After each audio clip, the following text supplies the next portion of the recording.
So now the word on the street is that politicians and the mainstream media care about foreign meddling in elections and media. But is it true? Watch this video with an open mind and see for yourself. Have we ever been hacked by another country? Yes, multiple times. By China. China. Did you hear much about it? Of course not, because the mainstream media quietly reported on it, quietly reported the fact that the US covered it up, then moved on. Do you remember the big outcry about this? Of course not, because it doesn't fit the narrative and it doesn't fit the agenda. Al Jazeera is one of the most popular online media companies in the United States.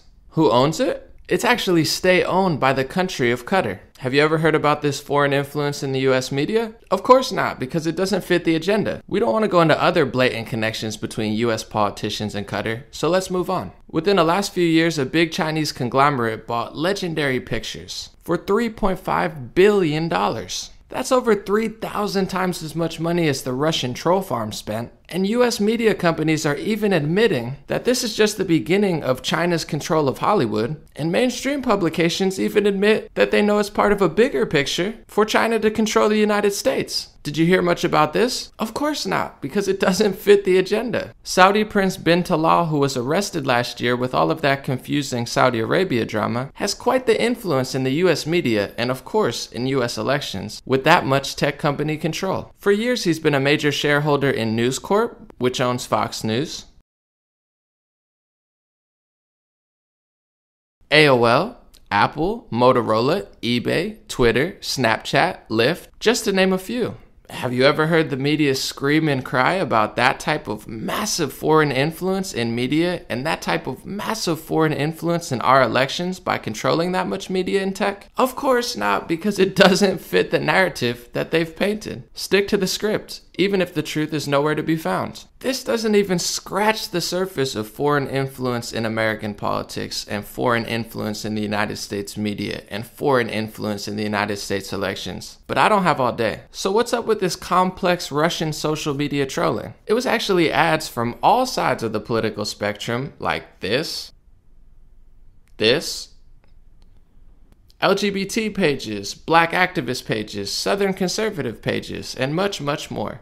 They were clearly trying to stir the pot, sow the divide, and to be honest, probably make advertising money off passionate Americans during the election. US mainstream news keeps trying to make it act like it was pro-Trump and it was anti-Hillary and all Trump, but that's just not true. The black activist page Blacktivist had more followers than Black Lives Matter. They were scheduling all sorts of protests, including this anti-Trump protest outside Trump Tower that Michael Moore proudly attended and took a selfie at. So what the media is not telling you is these Russian trolls were trying to sow divide in America by doing exactly what Americans do, just slightly better at it, by doing exactly what American media does. Fox News, CNN, they did the same exact thing. They're trying to sow divide in America by organizing the same types of protests and the same types of divisive rallies that we organize ourselves. So this should be a huge lesson to America on how to unite instead of dividing, but I'm sure it won't be. They apparently spent $1.25 million reaching about 150 million people on Facebook. The media will say, wow, that's so effective and that's so amazing, but is it? Considering I've reached over 50 million people in a week with not a single ad and not paying a single dollar, it's really just a drop in the ocean of social media. I've reached more people in a month with no advertising than they did over the course of a few years and with $1 million.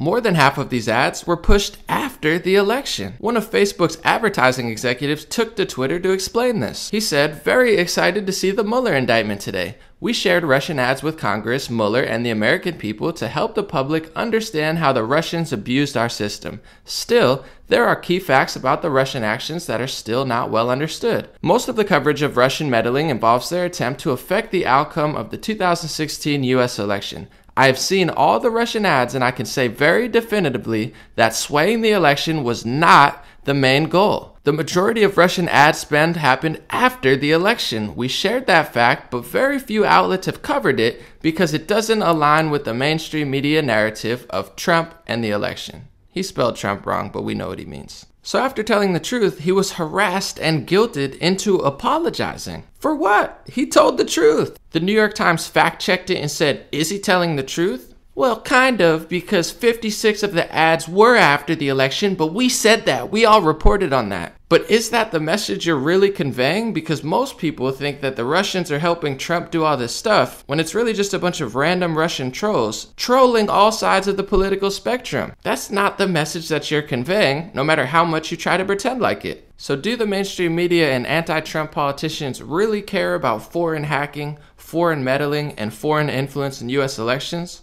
Let me know what you think. Personally, it's quite obvious to me that they don't actually care. They have an agenda and a narrative to push, and that agenda is take control back from Trump.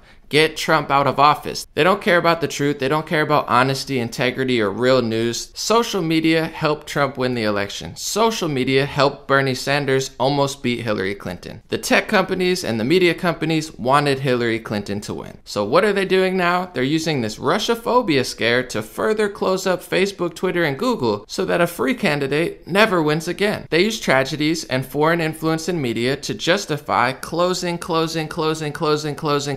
social media up, even though it was already rigged in their favor from the beginning. So they keep going further and further and further and further and further. They've successfully programmed the public to think conspiracy, Russia, hate speech, to the point where they have now justified themselves on all social platforms to delete any videos, censor any content, and silence any creators or truth tellers using one of these categories. Even progressive Bernie Sanders, who took $200 million from his supporters to fight the establishment and fight Secretary Clinton, he now believes that if you were his supporter and didn't vote for Hillary Clinton in the regular election, that you're Russian or influenced by Russia.